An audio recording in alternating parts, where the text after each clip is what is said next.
Hey guys, my name is Jordan Briers and this is my first world perspective. Recently I moved from Cape Town in South Africa back to Manchester in the UK where I was born. I decided to create this channel to share my experiences over the past couple months and what it's really like to live in a country like South Africa compared to a country like the UK where I'm living now. For this first video, I'm going to show you the top 5 differences I've noticed since moving back here to the UK. These 5 things might seem small, but actually they made a huge difference in my everyday life since living here.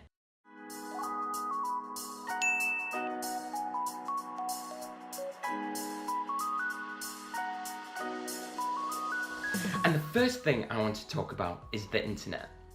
When it comes to the internet, it's not only the availability of the internet speeds, but it's also about what you can actually access on the internet. In South Africa, it's way different than here in the UK.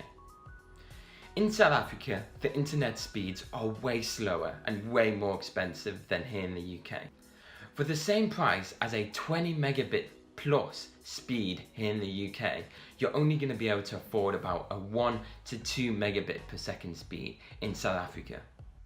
So this basically means in South Africa, a movie could take about maybe 12 hours to download, but here in the UK, for the same price internet speed, it will probably take less than an hour. This also means in South Africa, using streaming services like Hulu or Netflix or even Spotify or Apple Music is just so impractical. This is basically because if you try and stream anything in South Africa, all you're gonna see is that. Another annoying thing is also with some of these websites like Netflix. You have it in the country, even if you pay hundreds and hundreds of pounds per month for fast internet, you're still not gonna get all the movies and shows you want.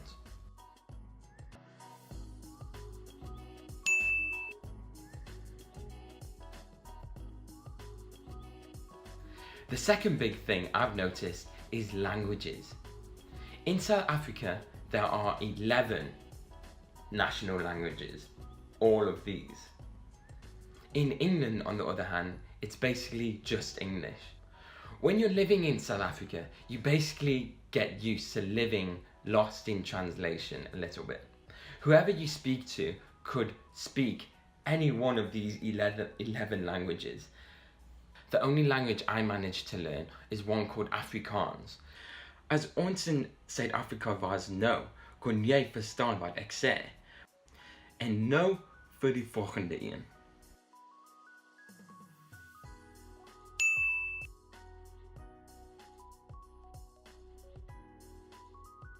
So the number 3 thing I want to talk about is the weather. The weather is one of the most noticeable differences between the UK and South Africa.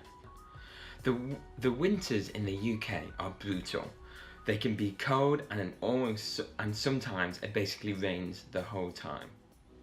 South Africa, on the other hand, can be on the complete other side of the spectrum, with summers where it basically doesn't drop below 20 and it can reach up to 40 to 50 degrees Celsius. While I'm recording this right now, it's close to Christmas, and in the UK, it's snowing outside and it basically looks like this outside of my window.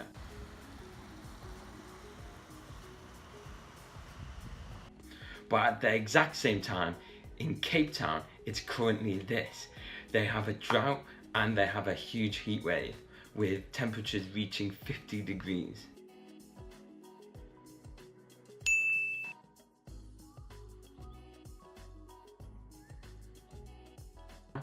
For the fourth thing I want to talk about public transport. Public transport is another thing that is just so different in South Africa. In South Africa, this is what a taxi looks like, and this is what a normal train looks like. It's pretty crazy. While I was in South Africa, I basically never used public transport because it was quite dangerous. Just look at this. I know. But now I'm in the UK, I basically use public transport all the time, and so does everyone else.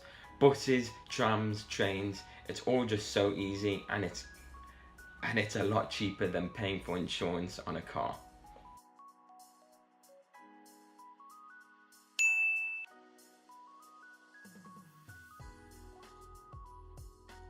The fifth thing I want to talk about is crime.